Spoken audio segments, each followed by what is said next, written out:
Meskipun agama Kristen dan Islam memiliki perbedaan, ada baiknya mengetahui bahwa mereka juga turut memiliki banyak kesamaan. Salah satu contoh yang baik adalah karakter-karakter utama yang muncul dalam pengetahuan kisah tradisi suci masing-masing. Ketika membandingkan kisah kedua-duanya, tampaknya versi Islam cenderung secara objektif jauh lebih mempesona dan mengagumkan. Berikut adalah kisah-kisah terkenal yang dipercaya sekian banyak Muslim. Ceritanya, Tuhan memberitahu para malaikat bahwa Dia akan menempatkan Adam yang bertanggung jawab atas bumi. Para malaikat menyuarakan ketidaksenangan mereka dan bertanya mengapa Tuhan memilih seseorang yang pada akhirnya tidak menaatinya. Untuk menyelesaikan hal ini, Tuhan menantang mereka dan Adam untuk menyebutkan nama semua benda. Tuhan sebelumnya telah mengajarkan Adam tentang semua nama benda-benda tersebut. Dia memberitahu para malaikat untuk pergi dulu dan mereka mengatakan bahwa mereka tidak mungkin dapat menyebutkan semuanya. Tuhan kemudian meminta Adam untuk melafalkan semua nama dan dia telah lakukan dengan sempurna. Melihat bahwa mereka benar-benar telah dipukuli, Tuhan kemudian menyuruh para malaikat untuk sujud di hadapan Adam. Semua malaikat melakukannya kecuali iblis yang kemudian dikenal sebagai setan. Menurut catatan Islam, Nabi Idris melakukan banyak hal yang lebih menakjubkan daripada hanya menantang kematian. Disebut pula dalam Alkitab dia dipanggil ke surga saat masih hidup dan dalam versi Islam, Tuhan memerintahkan Idris untuk berkhotbah kepada keturunan Kain. Sebagai hadiah atas pengabdiannya, Tuhan mengizinkan pertemuan malaikat maut dengannya. Hal menarik ketika malaikat maut yang sudah bersahabat lama dengan Nabi Idris turun ke bumi untuk bertamu dengannya. Selain daripada itu, Tuhan mengizinkan Idris melakukan perjalanan ke alam akhirat. Setelah puas berkeliling dan melihat surga dan neraka, malaikat Israel mengajak Nabi Idris pulang ke bumi. Namun Nabi Idris enggan pulang dan ingin tetap berada di surga dengan membuat trik melepaskan 11 sandal beliau di surga. Hal ini memicu percekcokan antara malaikat maut dan Nabi Idris. Ketika orang-orang semakin jahat dari hari ke hari, tradisi pendapat Islam mengatakan bahwa Tuhan telah mengirim Nabi Nuh untuk meyakinkan mereka agar bertobat. Nuh dengan setia menjalankan tugasnya dan berkhotbah kepada orang-orang selama 950 tahun tanpa melewatkan satu hari pun. Selama waktu ini, ia mengalami ejekan dan dipermalukan oleh orang-orang setiap hari. Sementara itu, dia tetap sabar dan optimis bahwa mereka akan melihat alasan beliau. Setelah hampir 1 milenium berkhotbah tanpa henti, Nuh berhasil mempertobatkan hanya 80 orang di mana kebanyakan dari mereka adalah orang miskin dan tidak berdaya dan tanpa pengaruh apapun. Nabi Nuh menyadari bahwa orang-orang tidak akan pernah berubah dan beliau berdoa kepada Tuhan untuk melenyapkan mereka. Tuhan menerima doanya dan sisanya adalah menjadi sejarah untuk umat kemudian. Ketika dia masih muda, Nabi Ibrahim menjadi muak dengan ayahnya dan penduduk kota karena menyembah berhala buatan tangan sendiri dan dia berkhotbah untuk mengubah cara hidup mereka. Setelah ditolak beberapa kali, Ibrahim memutuskan untuk menghancurkan semua berhala kecuali yang terbesar sementara tidak ada yang melihat perbuatannya. Akhirnya penduduk kota menemukan reruntuhan, mereka langsung mencurigai Nabi Ibrahim adalah pelakunya. Beliau menyuruh penduduk untuk bertanya kepada berhala terbesar tentang perbuatan siapakah itu. Penduduk kota bingung dan terlihat seperti orang bodoh karena mereka tahu berhala itu tidak bisa berbicara.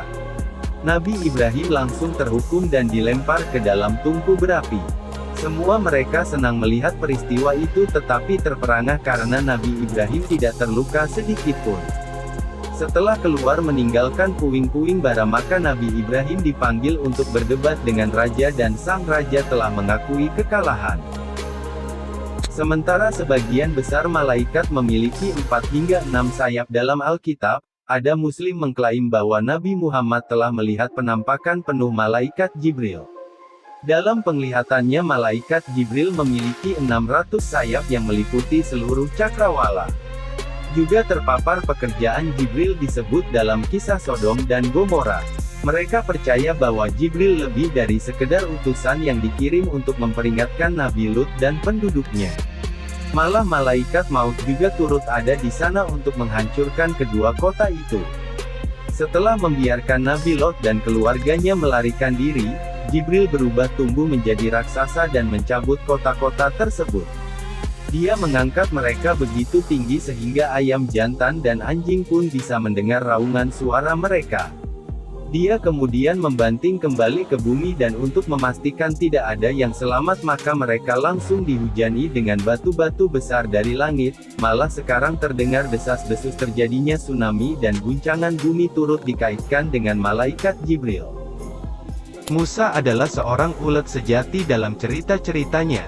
Selain dari hal-hal umum yang membelah Laut Merah dan membuat para penyihir Fir'aun bertobat setelah mengalahkan mereka dalam pertandingan kontes sihir. Salah satu contoh terbesar dari kehebatannya datang dari mengalahkan maut secara harfiah. Tradisi Islam lainnya mengatakan bahwa Musa benar-benar meninju wajah malaikat maut ketika dia datang untuk menjemputnya, maka ketika ia tiba di hadapannya, Musa langsung memukulnya hingga matanya terlepas lalu malaikat maut kembali kepada Tuhan dan mengeluh bahwa pria itu tidak ingin mati. Turut diceritakan bahwa sebuah batu telah mencuri pakaian Musa saat dia mandi, dan dalam keadaan yang telanjang Musa justru berlari untuk mengejar batu itu. Para pengikutnya telah melihat peristiwa itu dan menyadari bahwa Musa sebenarnya dalam kondisi sempurna tanpa kecacatan. Selain sebagai pejuang yang hebat, Raja Daud dari Israel juga seorang pandai besi yang luar biasa. Luar biasa artinya dia bisa menempa besi dengan tangan kosong. Tuhan mengajari Daud cara membuat baju besi dan peralatan lainnya tanpa menggunakan peralatan apapun. Kecakapannya dengan tangan kosong tidak terbatas pada pembuatan baju besi. Setelah kematian Nabi Daud, tidak ada yang bisa meniru gaya uniknya membuat baju besi selama berabad-abad dan bahkan saat itu mereka tidak melakukannya dengan tangan kosong. Selain itu, lantunan kitab Zabur yang dinyanyikan merdu oleh Nabi Daud juga membuat air dan angin sekitarnya menjadi tenang dan damai.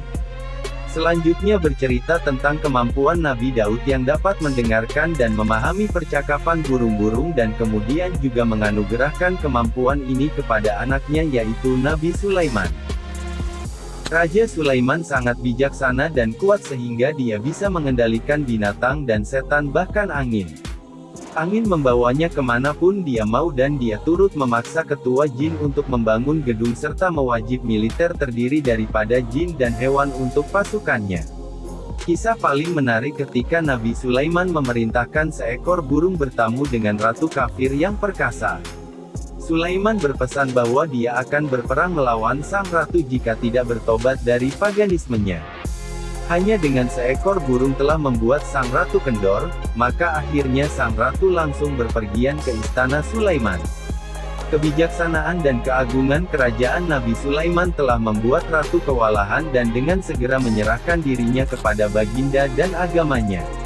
Pengakhiran hidup Nabi Sulaiman juga sangat unik karena tidak ada seorang pun bahkan setan yang menyadari kematian beliau sampai seekor rayap menggerogoti tongkatnya dan menyebabkan dia jatuh. Meskipun Fortexian tidak merekomendasikan aktivitas ini untuk wanita hamil tetapi Maryam bukanlah wanita biasa.